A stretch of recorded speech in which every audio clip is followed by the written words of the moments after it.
Hey Story Sleuths! I've been exploring the park near the Reed Agency lately. There are flowers, weeds, bugs, all kinds of interesting things, and I want to learn more about them. So you guessed it, I'm going to need some books. I'm Detective Abby, and this is Crash Course Kids Literature.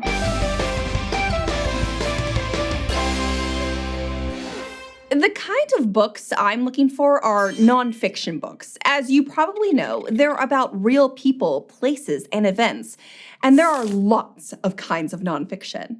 Biographies are stories of real people. News stories are about events happening right now. And there are also textbooks, recipes, informational articles online, and even, wait for it, educational YouTube videos.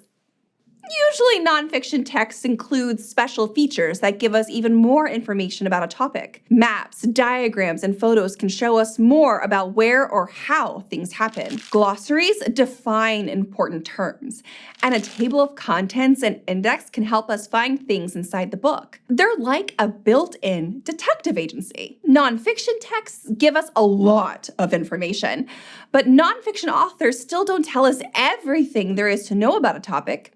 Instead, they pick what they think are the most important details. Then, they put those details together to help us readers make connections and understand cause and effect, or how one thing leads to another. For example, the other day, I wore this coat with the flowers on it to the park. Suddenly, a bee landed on me. I tried to shoo it away, but it kept coming back to the flowers on my coat. Eventually, I figured out that the bee thought the flowers were real. It was trying to pollinate my coat. Nice try, bee.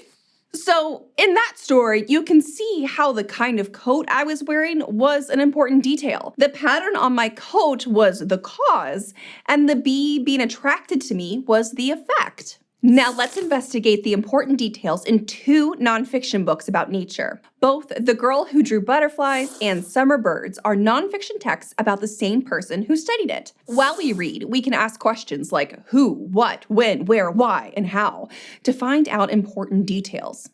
Here are our case notes. Let's start with Summer Birds, written by Margarita Engel and illustrated by Julie Pashkis. This book is a simple picture book. And who is it about? A person named Merian. Okay, now what is the story about? Maria says that everyone around her believes butterflies are evil and come from mud.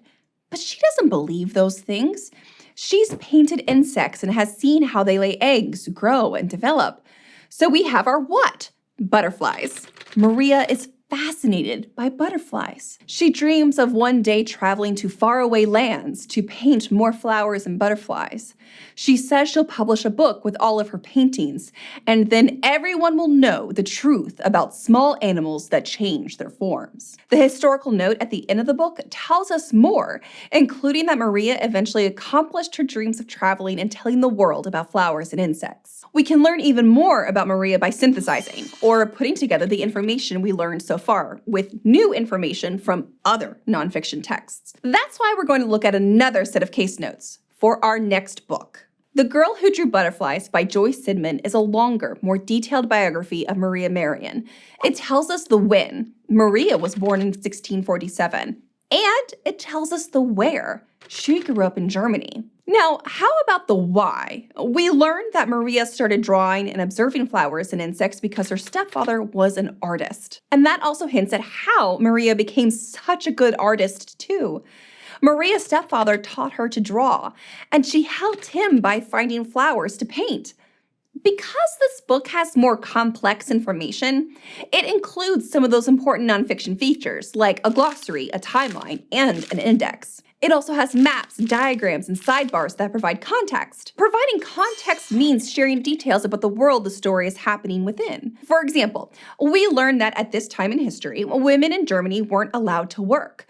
Most people thought it was a woman's job to get married, have children, and support her husband. This is important context. It helps us understand that when Maria kept observing and painting caterpillars, she was doing something that wasn't expected of her.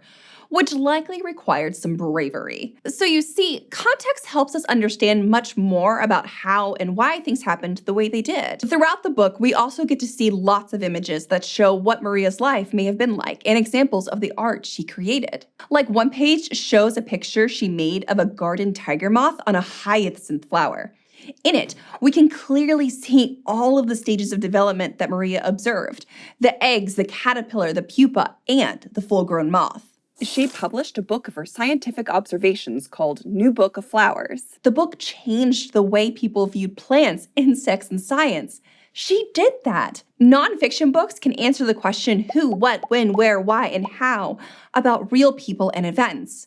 Reading lots of texts about the same subject can help us understand even more.